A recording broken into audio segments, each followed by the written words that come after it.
ओम शांति। कहा जाता है हम याद करते हैं शक्ति मिलती है। शक्ति किस चीज के लिए लेनी है? दूसरों के आगे अपना वो दिखाना है क्या? बाहुबली दिखाना? कुछ क्या दिखाना है? शक्ति मिलती है विकारों को निकालने की, इसीलिए याद करना जरूरी है, क्योंकि शक्ति खत्म हो चुकी है। आत्मा में शक्ति बची नहीं है जो विकारों पर वो जल्दी से जीत पा सके। इसीलिए समझाया है कि सबसे पहले तो स्वयं को रिस्पॉन्सिबल समझो, मुझ में क्या गड़बड़ हुई है। अगर हमें कारण पता होगा तो निवारण होना सहज हो जाता है।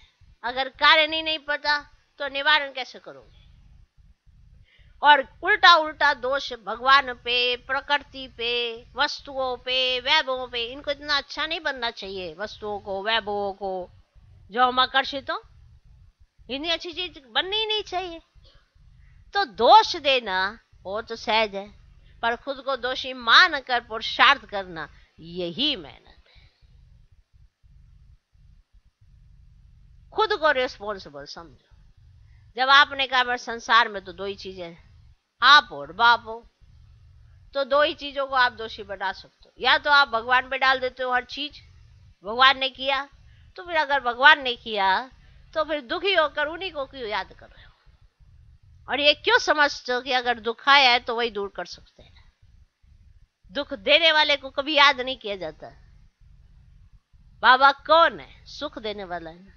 इसीलिए हर घड़ी कभी भी कोई बीमारी कहो, कुछ भी कहो, ऊपर नीचे धन का भी इधर उधर हो जाता है, तो भी उसी को कहा जाता है उसने तो नहीं तुम्हें ऐसी पोजीशन में लाया ना।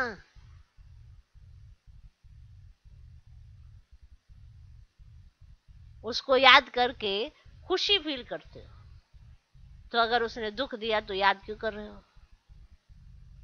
तो वो स्पष्ट सी बात है, चाहे कोई उन्हें जाने ना पहचाने, मुख से जो बोल निकलते हैं सीधा भगवान के लिए निकलते हैं कि आप ही ये सब कुछ कर सकते हो। तो उसने कभी तो किया होगा, तभी तो उसको याद कर रहे हैं ना। तो कारण में स्वयं और दोष दूसरों का, तो इसीलिए बिगड़ते हैं कर्म। इसलिए बाबा आके सीधा कर्म सुधारना सिखाते हैं। ये जो रोज आप पढ़ाई पढ़ते हो, कर्म करना बंद तो नहीं किया ना। अब कर्म में श्रीमत ऐड हो जाती है तो वो श्रेष्ठ कर्म हो जाता है, और जब श्रेष्ठ कर्म हो जाता है तो अमृत वेले से लेकर रात्रि तक, या रात्रि से अमृत वेले तक जो भी कुछ करते हो वो श्रेष्ठ होना चाहिए। पर अगर श्रीमत साथ है तो ही श्रेष्ठ है, श्रीमत नहीं है तो मन मत, पर मत, फिर बुद्धि भ्रष्ट, और फिर दोष किसी और पे। इसीलिए हम जब छोटी छोटी एक्टिविटीज में भी देखते हैं ना, तो हम ना किसी के ऊपर दोष धर देते हैं। तो यहीं से शुरुआत करो कि छोटी छोटी एक्टिविटीज में भी खुद को रिस्पॉन्सिबल मानो। जब स्वयं को रिस्पॉन्सिबल इन्हें मानोगे तो परिवर्तन कैसे करोगे? सुबह नहीं उठ सके, अलार्म बंद हो गया था, अलार्म रिस्पॉन्सिबल है, पर मेरा चिंतन इतना श्रेष्ठ नहीं जो मैं उस समय ऑटोमेटिकली उठ खड़ा हूं। कुछ तो गड़बड़ मुझ में ही है ना। अब इसमें घड़ी का क्या दोष है? पर मुझे सुबह से ही दोष देना शुरू हो जाते हैं। ये काम मेरा पूरा नहीं हुआ, ये इस चीज का दोष है। आज मैंने मार्केट जाना था, आज बारिश आ गई, बारिश का दोष है।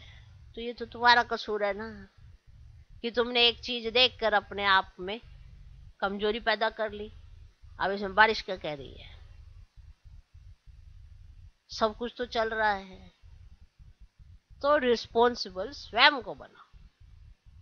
हर कर्म में चेक करो मैंने किसके ऊपर डाला। जो भी चीज अनादि है उसके ऊपर डाल दिया।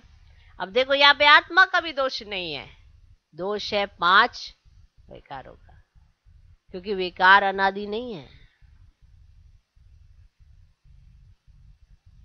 तो फिर परमात्मा पे क्यों दोष धरते हैं?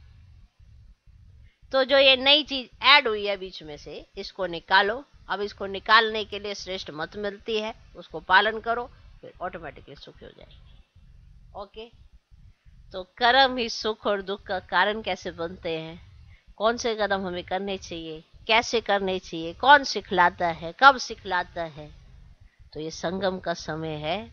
इसी समय भगवान आता है और भगवान इसी समय सिखाता है। ओके, तो आज है 24 जून, तो हमें भी श्रेष्ठ कर्म करने चाहिए, चिंतन करना चाहिए। दोष किसी का धरना आज से बंद कर दो, स्वयं को रिस्पॉन्सिबल बनाओ, तो परिवर्तन भी बहुत सहज हो जाए।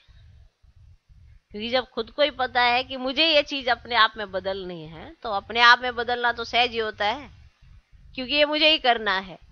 तो आपको श्रीमत मिल रही है श्रेष्ठ कर्म करने की, और अपने में क्या बदलना है वो बदलिए। सामने से कोई भी सीन आता है तो वो भी हमारा अपना ही कर्म होता है। नहीं तो कोई ऐसे स्थान पे होते जहाँ ये सब नहीं मिलता, फिर क्या करते।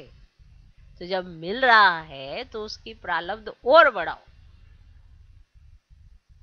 तो हर एक को अपने अपने पार्ट अनुसार माना, जो भी उसने कर्म किए है तो अपने पार्ट मिला है ना उसको, जहां पे भी, चाहे कोई पांडव है, चाहे शक्तियां है, चाहे माताएं हैं।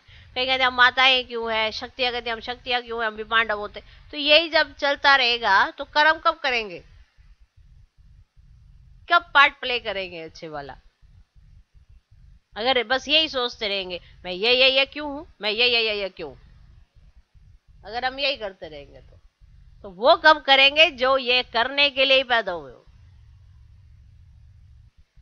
तो मिलता सबको है, लेकिन उस मिलने पर फील कौन करता है, यहां पे भी पॉइंट है।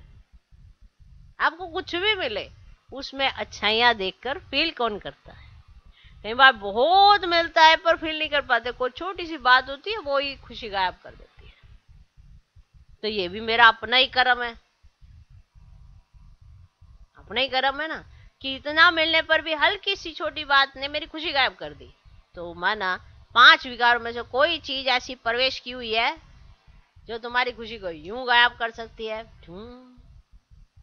अभी आपके ऊपर है। ओके, तो कर्म ही सुख और दुख का कारण कैसे बनता है। और अब कभी भी अपने दुख का कारण ना तो परमात्मा, ना ही अनादि किसी चीज पर लगाना, जो एक्स्ट्रा चीज ऐड हुई है उसको निकालो।